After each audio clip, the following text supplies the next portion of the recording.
सभी मसीही भाई बहनों को यीशु के नाम में शालोम, प्रेज द लॉर्ड, जय मसीह की। और प्रभु यीशु में आपका भाई जेम्स आप सभी का इस बाइबल अध्ययन कार्यक्रम में बहुत बहुत स्वागत करते हैं, बहुत बहुत धन्यवाद करते हैं। एक छोटी सी प्रार्थना के साथ आज के अध्ययन को हम शुरू करेंगे। हालेलुया। धन्यवाद पिता परमेश्वर, धन्यवाद करते हैं तेरे अद्भुत रीति वाले प्रेम, तेरे अनुग्रह और तेरी सारी आशीषों के लिए पिता परमेश्वर। धन्यवाद करते हैं इस बाइबल अध्ययन कार्यक्रम के लिए पिता परमेश्वर। प्रार्थना करते हैं प्रभु, इस बाइबल अध्ययन कार्यक्रम को हम आपके चरणों में समर्पित करते हैं। होने दीजिए पवित्र आत्मा हमारा संचालन करे, हमारी अगुवाई करे। होने दीजिए पिता परमेश्वर, जैसा आप चाहते हैं वैसा हम सीखने और सिखाने वाले हो पाए पिता परमेश्वर। सब कुछ तेरे जोरावर हाथों में सौंपते हैं। इस प्रार्थना विनती निवेदन को यीशु के सामर्थी नाम में मांगते हैं, आमीन। एक बार फिर से आप सभी का बहुत बहुत स्वागत है। हम अध्ययन कर रहे हैं मत्ती का सुसमाचार, उसका 24वां अध्याय, और अब समय है हम उसके 19वें अध्याय से आगे अध्ययन करें। और मैं चाहूंगा कि जैसा कि आप लोगों ने पहले ही पढ़ रखा होगा, लेकिन एक बार और चाहूंगा कि आप इसको 19वें वचन से लेकर के 31वें वचन तक अच्छी तरह से पढ़ लीजिए। पॉज कर लीजिए और पढ़ लीजिए। आशा करता हूं कि आपने इसे पढ़ लिया होगा। प्रभु आपको बहुत आयत की आशीष दे। तो दोस्तों, यहां आपने पढ़ा होगा कि प्रभु यीशु मसीह अंत के दिनों की कुछ बातों को बता रहे हैं, उसकी भयानकता को बता रहे हैं। और उन दिनों यानी अंत के दिनों के लिए तो कलेशों के तुरंत बाद सूर्य अंधियारा हो जाएगा और चंद्रमा का प्रकाश जाता रहेगा, तारे आकाश से गिर पड़ेंगे और आकाश की शक्तियां हिलाई जाएंगी। तब मनुष्य के पुत्र का चिन्ह आकाश में दिखाई देगा। तब पृथ्वी के सब कुलों के लोग छाती पीटेंगे और मनुष्य के पुत्र को बड़ी सामर्थ्य और ऐश्वर्य के साथ आकाश के बादलों पर आते देखेंगे। तो यहां प्रभु यीशु मसीह जो बात कह रहे हैं, यह बात भी हमने देखा कि प्रकाशित वाक्य उसके 6ठे अध्याय को जब हम पढ़ते हैं, वहां पर 1 से लेकर जो 6 मोहरें जो खोली जाती हैं, उनमें जो चिन्ह और जो बातें बताई गई हैं, जो समय काल बताए गए, ये सारी चीजें यहां प्रभु यीशु मसीह ने पहले बता दी। और उन दिनों के विषय में, जो अंत के जो कलेश होंगे, उन दिनों के विषय में प्रभु यीशु मसीह कहते हैं कि जो गर्भवती और दूध पिलाती होगी उसके लिए हाय, प्रार्थना करो कि ये दिन जाड़े और सब्त के दिन ना हो जिसमें तुम्हें भागना पड़े, क्योंकि उस समय ऐसा भारी कलेश होगा और जैसा जगत के आरंभ से अभी तक नहीं हुआ और न कभी होगा। यदि वह दिन घटाए ना जाते तो कोई प्राणी ना बचता, परंतु चुने हुओं के कारण वह दिन घटाए जाएंगे। उस समय यदि कोई तुमसे कहे देखो मसीह यहां है या वहां है, तो विश्वास न करना, क्योंकि झूठे मसीहा और भविष्यवक्ता उठ खड़े होंगे और बड़े बड़े चिन्ह और अद्भुत काम दिखाएंगे। यदि हो सकेगा तो वो चुने हुओं को भी भरमा दें। देखो मैंने तुम्हें ये बातें सब कुछ पहले कह दिया है। इसलिए यदि वे तुमसे कहें देखो मसीहा जंगल में है तो बाहर ना निकलना, और वो कहें देखो वे कोठरी में है, तो विश्वास ना करना। क्योंकि जैसे बिजली पूर्व से निकलकर पश्चिम तक चमकती है, वैसे ही मनुष्य के पुत्र का भी आना होगा। जहां लोथ हो वहां गिद्ध इकट्ठा होंगे। उन दिनों के क्लेश के तुरंत बाद सूर्य अंधियारा हो जाएगा और चंद्रमा का प्रकाश जाता रहेगा। तो यहां प्रभु यीशु मसीह उन भयानक दिनों के विषय में जो वर्णन कर रहे हैं, ये बातें हम देखते हैं कि जब प्रकाशित वाक्य में जब 6ठी मोहर को यानी 5वीं मोहर के खुलने तक क्या होगा, कलेश होंगे, लोगों का उत्पीड़न होगा, लोगों का वध किया जाएगा और वो गिनती पूरी होगी। जो गिनती पहली सदी से लेकर अब तक जो लोग प्रभु के लिए वध किए गए, प्रभु के लिए जो मारे गए, उत्पीड़न हुए, उन लोगों की गिनती पूरी होगी। जब उन लोगों की गिनती पूरी हो जाएगी तो वो भयानक दिनों की जो बातें हैं यहां प्रभु यीशु मसीह ने जो बताई हैं, जो वो 6ठी मोहर के खुलने के साथ हम प्रकाशित वाक्य उसके 6ठे अध्याय 12वें वचन से आगे पढ़ते हैं, तो वहां सारी चीजें लिखी है कि जो सूरज होगा वो कंबल के समान काला और जो चंद्रमा होगा वो लहू के समान लाल। ये सारी चीजें, आकाश के तारे गिर पड़ेंगे और भयानक अकाल और भूकंप, बड़ा भूडोल होगा। ये सारी चीजों की लोग वहां भागेंगे, चाहे कोई स्वतंत्र हो, दास हो, धनी धनवान, चाहे कोई भी हो, वो पहाड़ों की चट्टानों और खो के बीच में जाके छुप जाएंगे। तो प्रभु यीशु मसीह इसी विषय में कहते हैं कि प्रार्थना करो कि ये दिन जाड़े के ना हो, सबके दिन ना हो, ताकि तुम्हें भागना पड़े। और इन सारी चीजों के लिए वो कह रहे हैं कि वहां बड़ा हो हल्ला होगा और लोग जो है तितर बितर भागेंगे। कोई कहेगा मसीह यहां है, कोई कहेगा मसीह वहां है, लेकिन तुम किसी का विश्वास मत करना। प्रभु यीशु मसीह कहते हैं कि जो मसीह के लोग होंगे वो केवल वचन का विश्वास करके अपने आप को धीरजवंत बनाए रहे। यहां पे प्रभु यीशु मसीह ने कहा है 13वें वचन में 24वें अध्याय के प्रकाशित वाक्य में कि जो अंत तक धीरज धरा रहेगा उसी का उद्धार होगा। तो हमें अंत तक धीरज धरना होगा। यदि वो हमारे जीवन में ऐसा समय आता है तो हमें अपने आप को धीरजवंत बनाए रखना होगा ताकि हम किसी का विश्वास ना करें और भरमाए ना जाए। प्रभु यीशु मसीह कहते हैं बहुत सारे झूठे भविष्यवक्ता, बहुत सारे झूठे उपदेशक आकर खड़े होंगे और वो चुने हुओं को भी भरमा देंगे। और ये सारी चीजें, इनकी शुरुआत हम देख रहे हैं कि इस 21वीं सेंचुरी से हो चुकी है। तरह तरह के कल्ट, तरह तरह के डिनोमिनेशन, तरह तरह की गलत शिक्षाएं जो बाइबल से आधारित नहीं है, अलग से लोग निकाल के ले आए हैं और लोगों को भरमाने की कोशिश कर रहे हैं, लोगों को बहकाने की कोशिश कर रहे हैं। देखिए यहां पर जो 27वें वचन में प्रभु यीशु ने कहा, जैसे बिजली पूर्व से निकलकर पश्चिम तक चमकती है, वैसे ही मनुष्य के पुत्र का भी आना होगा। जहां लोथ है वहां गिद्ध इकट्ठा होंगे। तो इस बात को भी लेकर के जो पश्चिम के, जो पूरब के, जो कुछ कल्ट हैं, जो पूरब के जैसे कोरिया है, चाइना है, वहां के लोग इस वचन को उल्टा क्लेम करके बोलते हैं कि देखो पूरब के विषय में लिखा गया है कि पूरब से पश्चिम के लिए आएगा, ऐसी प्रभु यीशु मसीह भी पूरब से पश्चिम के लिए आएगा। लेकिन उन्हें समझ नहीं आ रहा कि यहां पर प्रभु यीशु मसीह उसकी चमक के विषय में यहां पर दृष्टांत दे रहे हैं, उसकी तेजी के विषय में यहां पर दृष्टांत दे रहे हैं कि जैसे कि अचानक से पूरब से जो बिजली चमकती है और पश्चिम तरफ जाती है, तो जो हमने देखा होगा जो बिजली चमकती है, ज्यादातर जो घनघोर जो बादल होते हैं जब आपस में टकराते हैं, तो जो बिजली की उत्पन्न होने की जो लकीर है वो पूरब से लेकर पश्चिम तक की जो होती है वो बड़ी तेज और चमकदार और बहुत जोर की और बहुत कड़ाकेदार होती है। तो प्रभु यीशु मसीह यहां दृष्टांत दे रहे हैं उस जोरदार कड़ाके की आवाज और चमक के विषय में कि जब प्रभु यीशु मसीह दोबारा लौट करके आएंगे तो वो इस प्रकार से आएंगे कि एकदम से अचानक से उस चमक के साथ आएंगे। लेकिन लोग यहां पर क्या कर रहे हैं, इस वचन को भी तोड़ मरोड़ करके अपने आप को पूरब का बता के, यानी कि चाइना अगर पूरब में है,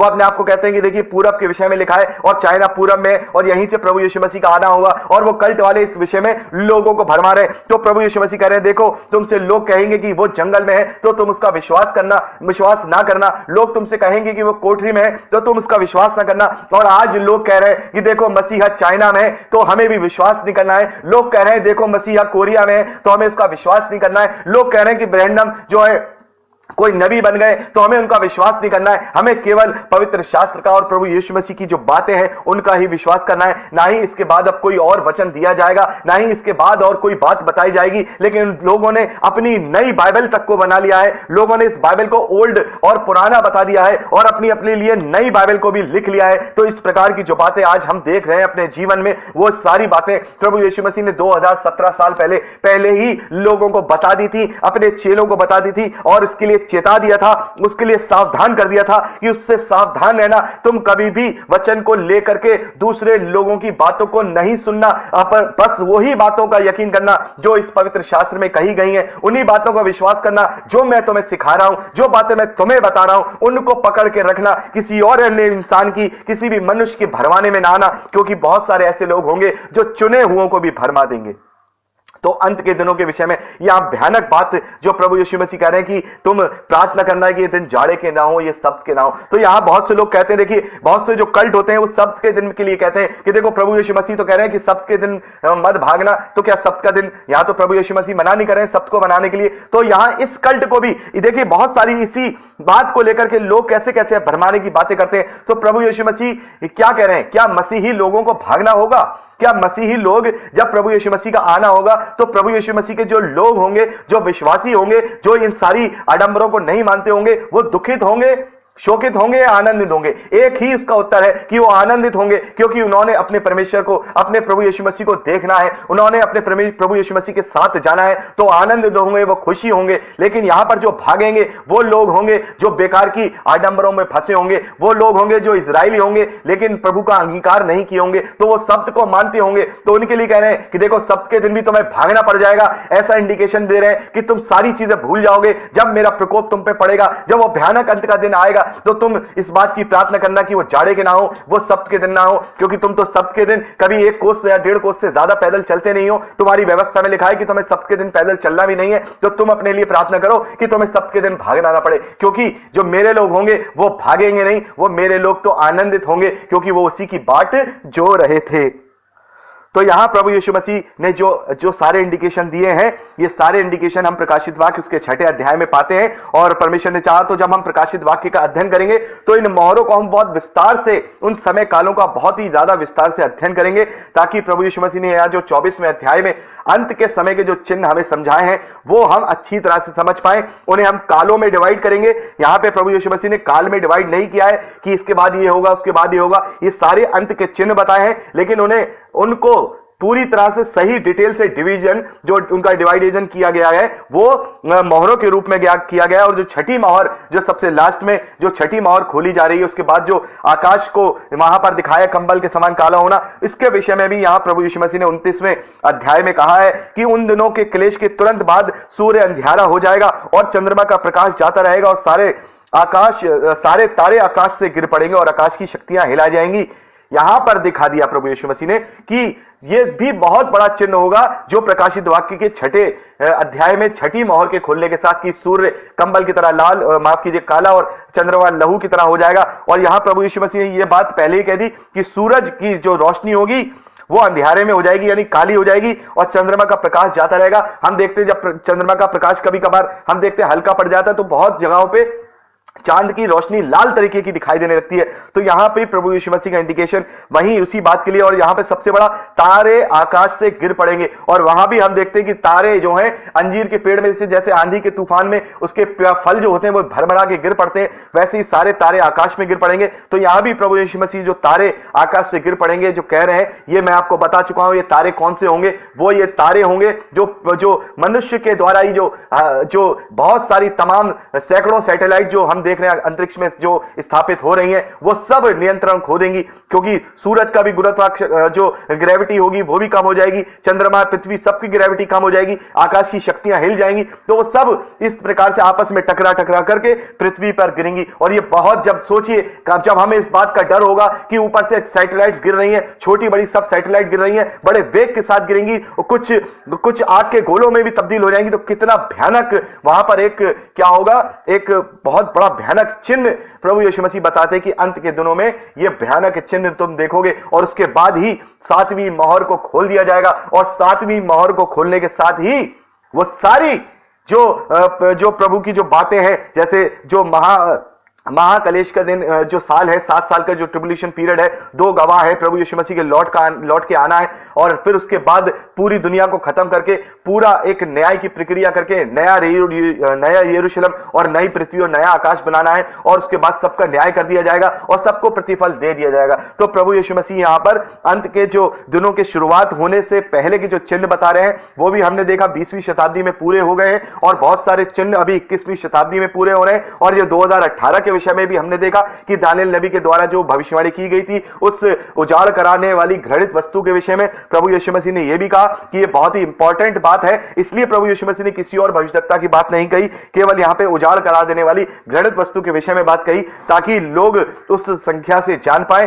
कि वो समय काल शुरू हो गया है। तो हम अभी अंत के दिनों में जो समय काल है, जब अंत का दिन आएगा, प्रभु यीशु मसीह लौट के आएंगे, उससे पहले के जो समय काल होंगे उसमें हम प्रवेश कर चुके हैं इस 2018 से, और पहली मोहर को तोड़ा जा चुका है। वो सारे चिन्ह हमें दिखाई दे रहे हैं। दूसरी मोहर को कब तोड़ा जाएगा यह परमेश्वर बेहतर जानते हैं। ये सारी जब बातें पहली मोहर की हो जाएंगी तब दूसरी मोहर को तोड़ा जाएगा, और जब तीसरी मोहर, चौथी मोहर, 5वीं और 6ठी और 7वीं मोहर को तोड़ने के साथ ही हम अंत के दिन में पूरी तरह से, जो अंत के दिनों में जो क्लेश और भारी परेशानियां होंगी उनको हम देखेंगे। तो यहां प्रभु यीशु मसीह कह रहे हैं कि 30वें वचन में कि तब मनुष्य का पुत्र का चिन्ह आकाश में दिखाई देगा, और तब पृथ्वी के सब लोग, कुलों के लोग छाती पीटेंगे और मनुष्य के पुत्र को बड़ी सामर्थ्य और ऐश्वर्य के साथ आकाश के बादलों पर आते देखेंगे। वह तुरही के बड़े शब्द के साथ अपने दूतों को भेजेगा, और आकाश के इस छोर से उस छोर तक चारों दिशाओं से उसके चुने हुओं को इकट्ठा करेगा। तो यहां पर रैप्चर के विषय में प्रभु यीशु मसीह कह रहे हैं कि मैं आऊंगा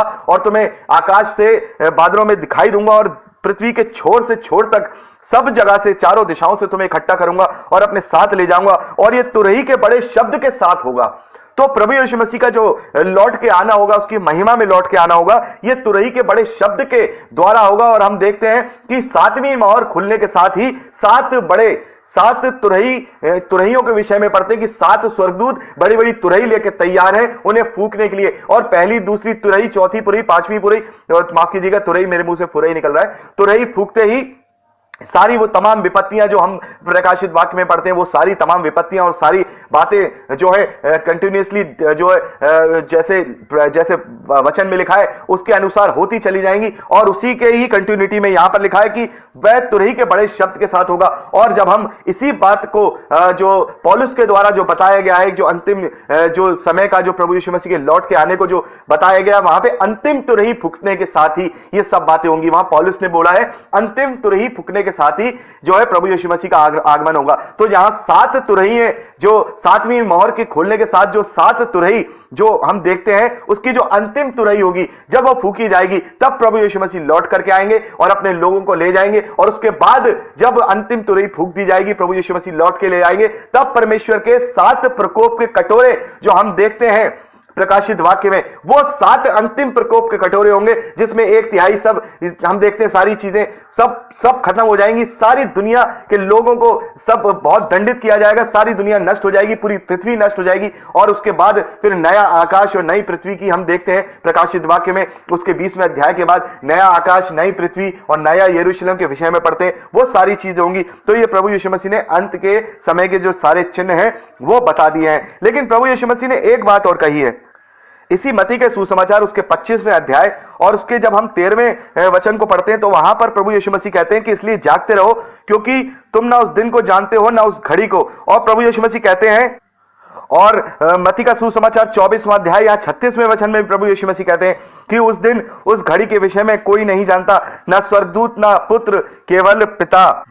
तो यहां प्रभु यीशु मसीह कह रहे हैं कि उस दिन के विषय में तो कोई नहीं जानता, केवल परमेश्वर ही जानते हैं। लेकिन जब तुम ये सारे चिन्हों को होता हुआ देखो तो समझ जाना कि हम अंत के दिन में प्रवेश कर चुके हैं। और इसी विषय को यहां 32वें वचन और 33वें वचन में मत्ती का सुसमाचार उसके 24वें अध्याय में प्रभु यीशु मसीह कहते हैं कि अंजीर के पेड़ से यह दृष्टांत सीखो, जब उसकी डाली कोमल हो जाती है और पत्ते निकलने लगते हैं तो तुम जान लेते हो कि गर्मी का काल निकट है। इसी रीति से जब तुम इन सब बातों को जो मैंने तुम्हें बताई हैं, जो चिन्ह मैंने तुम्हें बताई हैं, इन्हें होता हुआ देखो तो जान लो कि वह समय निकट है, वरन द्वार पर ही है। मैं तुमसे सच कहता हूं कि जब तक ये बातें सब पूरी ना हो लें, तब तक इस पीढ़ी का अंत नहीं होगा। आकाश और पृथ्वी टल जाएंगे, परंतु मेरी बातें कभी ना टलेंगी। तो यहां प्रभु यीशु मसीह कह रहे हैं कि तुम्हें इन चीजों के चिन्ह को देखना है, तुम्हें इस बात के पीछे नहीं भागना है कि वो दिन कौन सा होगा, क्योंकि वो दिन कोई नहीं जानता, ना मैं जानता हूं ना स्वर्गदूत जानते हैं, केवल उस दिन को तो पिता ही जानता है। लेकिन इन चिन्हों को तुम्हें देखना है, तुम्हें इन चिन्हों से अपने आप को जागृत बनाए रखना है। जैसे अभी हमने पढ़ा, प्रभु यीशु मसीह कहते हैं कि क्योंकि तुम उस दिन को नहीं जानते हो ना उस घड़ी को, इसलिए जागते रहो। तो हमें इन चिन्हों को, अपने आप को इन चिन्हों को देख करके हमें समझना है कि हम कौन सी स्टेज पे हैं। अब हम अंत के स्टेज में हैं, पहली मोहर तोड़ी जा चुकी है और इस समय काल को हम जी रहे हैं, और ना जाने कब प्रभु यीशु मसीह का दोबारा लौट करके आगमन हो जाए, यह कोई नहीं जानता। इसलिए हमें हर समय हमें जागृत रहना है। भले ही हमारे जीते जी प्रभु यीशु मसीह लौट के आते हैं या हमारे 100 साल के बाद आते हैं, लेकिन हमारे लिए तो प्रभु यीशु मसीह का लौट के आना केवल उस समय तक ही है जब तक हमारी आखिरी सांस नहीं है। तो हमें अपनी आखिरी सांस तक जागृत बने रहना है, ताकि प्रभु यीशु मसीह का स्वागत हम कर सकें जब वो अपने लोगों को लेने आएगा। क्योंकि पौलुस कहता है कि जब प्रभु यीशु मसीह आएंगे तो जो पहले मसीह में सो चुके हैं वो पहले उठाए जाएंगे, उसके बाद जो जिंदा लोग होंगे उन लोगों को उठाया जाएगा। तो मैं और आप भले ही प्रभु यीशु मसीह के आने से पहले ही मर भी जाते हैं, लेकिन अगर अपनी अंतिम सांस तक भी हम जागृत बने रहते हैं तो सबसे पहले हम प्रभु को देखेंगे, हम नई स्वर्गीय दशा में उठाए जाएंगे और अपने प्रभु से बादलों में मिलेंगे। तो हमारी अंतिम सांस ही हमारे लिए रैप्चर है। तो हमें यह नहीं सोचना है कि प्रभु तो अभी 100 साल के बाद आएंगे, कि 200 साल के बाद आएंगे, कि 500 साल के बाद आएंगे। हमारे लिए तो रैप्चर उसी घड़ी है जिस घड़ी हम अपनी अंतिम सांस को इस धरती पे लेंगे, वही हमारे लिए रैप्चर है। क्योंकि वो समय काल पलक झपकते ही हमारे लिए गुजर जाएगा, चाहे वो 100 साल का हो, चाहे वो 150 साल का हो। और फिर हम मरते के साथ ही, जब हम अपनी आखिरी सांस को लेंगे, मरते के साथ ही अगर हम जागृत दशा में मरे हैं तो हम प्रभु को बादलों में आता हुआ देखेंगे और हम उसके साथ बादलों पर उठा लिए जाएंगे। तो प्रभु यीशु मसीह कहते हैं कि इस घड़ी इस दिन को कोई नहीं जानता और तुम भी नहीं जानते हो, लेकिन इन चिन्हों को तुम जानो, इन चिन्हों से तुम समय काल को पहचानो ताकि तुम जागृत बने रहो। प्रभु यीशु मसीह यहाँ कहते हैं कि जैसे नूह के दिन थे वैसे ही मनुष्य के पुत्र का आना भी होगा। देखिए मैं यहाँ पे 36वें वचन से आगे पढ़ रहा हूं। यहाँ प्रभु यीशु मसीह कह रहे हैं कि उस दिन उस घड़ी के विषय में कोई नहीं जानता, ना स्वर्ग के दूत ना पुत्र, परंतु केवल पिता। जैसे नूह के दिन थे वैसे ही मनुष्य के पुत्र का आना भी होगा। क्योंकि जैसे जल प्रलय के पहले उन दिनों में जिस दिन तक नूह जहाज पे ना चढ़ा था उस दिन तक लोग खाते थे, पीते थे और उनमें विवाह होते थे, और जब तक जल प्रलय आकर उन सबको बहा न ले गया तब तक उन्हें कुछ भी मालूम नहीं पड़ा। वैसे ही मनुष्य के पुत्र का भी आना होगा। वह उस समय दो जन खेत में होंगे, एक ले लिया जाएगा दूसरा छोड़ दिया जाएगा। दो स्त्रियां चक्की पीसती होंगी और एक ले ली जाएगी दूसरी छोड़ दी जाएगी। इसलिए जागते रहो, क्योंकि तुम नहीं जानते कि तुम्हारा प्रभु किस दिन आएगा। परंतु ये जान लो कि यदि घर का स्वामी जानता है कि चोर किस पहर आएगा तो जागता रहता है और अपने घर को सेंध लगने नहीं देता है। इसलिए तुम भी तैयार रहो, क्योंकि जिस घड़ी के विषय में तुम सोचते भी नहीं हो उसी घड़ी मनुष्य का पुत्र आ जाएगा। देखिए कितनी बड़ी बात है। चाहे हम कितनी भी यहां पर बातें करते रहे, पढ़ते रहे, हम ये अंदाजा लगाते रहे कि प्रभु अब आएगा, प्रभु तब आएगा, या प्रभु अभी नहीं आएगा, ये चीजें होने वाली हैं, या अभी तो नहीं आ सकता है। लेकिन प्रभु यीशु मसीह कह रहे हैं कि तुम नहीं जानते हो, उस घड़ी के विषय में तुम नहीं जानते हो। क्योंकि अगर घर का स्वामी इस विषय में जानता कि वो कब आएगा तो वो आराम से सोता और उसी समय पर उठ जाता। लेकिन घर का स्वामी नहीं जानता कि चोर कब आएगा तो वो पूरी रात जागता है। इसी प्रकार से तुम भी नहीं जानते हो कि प्रभु का लौट के आगमन कब होगा। इसलिए तुम्हें भी जागते रहना है। जागते हुए रहने का मतलब अपने आप को प्रभु यीशु मसीह में जीवित रखना है, अपने आप को प्रभु यीशु मसीह के वचन में बनाए रखना है, अपने आप को किसी भी रीति से शैतान के चंगुल में नहीं फंसने देना है। ना जाने वो कौन सी घड़ी ऐसी हो जब हम अपने आप को शैतान के चंगुल में फंसा दें और तभी हमारा प्रभु यीशु मसीह आ जाए। तो याद रखना, दो लोग होंगे जो खेत में काम कर रहे होंगे, उसमें से एक ले लिया जाएगा दूसरा छोड़ दिया जाएगा। दो स्त्रियां हैं जो चक्की पीस रही होंगी, उसमें से एक को उठा लिया जाएगा दूसरी को छोड़ दिया जाएगा। तो ऐसे ही कहीं ऐसा ना हो कि हम तो यहां छूट जाएं और हमारे साथ वो लोग जो प्रभु में जागृत हैं, जो प्रभु में जीवित हैं, जो प्रभु में जागे हुए हैं, वो उठा लिए जाएं और हमारे पास केवल दांत पीसना और रोने के सिवा कुछ ना हो। इसलिए हर समय हर पल अपने आप को जागृत रहें और प्रार्थना में लगे रहें और अपने आप को परमेश्वर के ग्रहण योग्य बनाए रहें, ताकि जो अंत तक धीरज धरेगा, प्रभु यीशु मसीह ने कहा कि जो अंत तक धीरज धरेगा उद्धार उसी का होगा। तो यहां पर मैंने एक वीडियो भी अपलोड किया था कि उद्धार क्या होता है। तो मैं आपको बता दूं, उद्धार वो होता है जब हम प्रभु यीशु मसीह को ग्रहण करते हैं और हम उसमें उद्धार पा लेते हैं, हर एक चीज का छुटकारा पा लेते हैं और उस उद्धार को अंत तक धीरज धरे हुए बनाए रखते हैं। तो वो ही असली उद्धार होता है, क्योंकि उद्धार कभी खोया नहीं जा सकता। तो अगर हमने बीच में ही परमेश्वर के विरोध में कार्य करने शुरू कर दिए तो उसका मतलब हमने कभी उद्धार पाया ही नहीं था। तो सच्चा उद्धार वो होता है जो जिस घड़ी जब हम अंगीकार करते हैं प्रभु यीशु मसीह में, उस घड़ी हम जब उद्धार पा लेते हैं तो उस उद्धार को हम धीरज रख करके सारे कलेशों को झेलते हुए भी अंत तक उसको रखे रहते हैं। तब हमारा फाइनली स्वर्ग के राज्य के लिए भी उद्धार हो जाएगा। तो प्रभु यीशु मसीह कहते हैं कि तुम जागृत रहो, तैयार रहो और तुम इस चीज के लिए तैयार रहो, क्योंकि तुम नहीं जानते कि वो घड़ी वो समय कब होगा जब मैं तुम्हें लेने आऊंगा। ना ये बात तो मैं भी नहीं जानता, ये तो स्वर्गदूत भी नहीं जानते, केवल पिता जानता है। इसलिए हमें जागृत रहना है। तो हमने यहां पर अभी 44वें वचन तक अध्ययन कर लिया है। अब समय हम आगे 45वें वचन से अध्ययन करेंगे अगली क्लिपिंग में। प्रभु आपको आशीष दे। दोस्तों, यदि आपको ये प्रचार पसंद आया है तो प्लीज शेयर जरूर करिए, और अगर आप चाहते हैं कि हमारे और भी वीडियो देखना जो हमने अपलोड किए हैं और जो हम आगे अपलोड करेंगे, तो आप हमारे चैनल को सब्सक्राइब कर लीजिए और वहां बेल आइकन है उसे टच करिए, ताकि जब भी हम नया वीडियो डालें वो नोटिफिकेशन आप तक जरूर पहुंचे। तो दोस्तों, आज के लिए इतना ही। परमेश्वर आपको सुरक्षित रखे, आप आनंदित रहें, परमेश्वर में आशीष पाए और बढ़ते जाएं। यीशु के सामर्थी नाम में आमीन। Praise the Lord. जय मसीह।